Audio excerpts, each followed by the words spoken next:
bilang tugon sa utos ni Pangulong Ferdinand R. Marcos Jr. na palakasin ang proteksyon ng publiko laban sa mga panloloko online. Pinaigting ng Philippine National Police ang operasyon ng kanilang mga cyber units upang bantayan ang mga pekeng online rental offers, resort accommodations at travel packages na kadalasang dumadami tuwing undas at holiday seasons.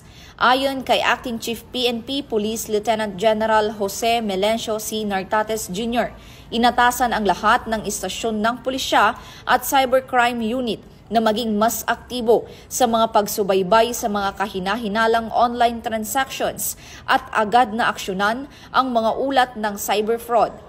Pinayuhan din ang mga opisyal ang publiko na tiyaking lehitimo ang mga online listings at travel deals bago magpadala ng bayad o personal na impormasyon. Binigyang diin ni Police Lieutenant General Nartates ang pag-iingat laban sa mga modus tulad ng rent tangay at booking tangay kung saan niloloko ang mga scammer ang mga biyahero sa pamamagitan ng peking accommodation o travel offers.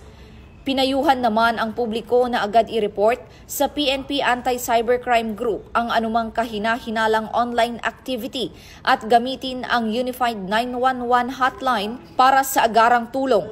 Patuloy na iginiit ng PNP ang kanilang suporta sa advokasya ng Pangulo para sa bagong PNP, sa bagong Pilipinas, serbisyong mabilis, tapat at nararamdaman sa layuning mapanatili ang ligtas at scam-free sa pagdiriwang ng mga Pilipino ngayong undas at Kapaskuhan.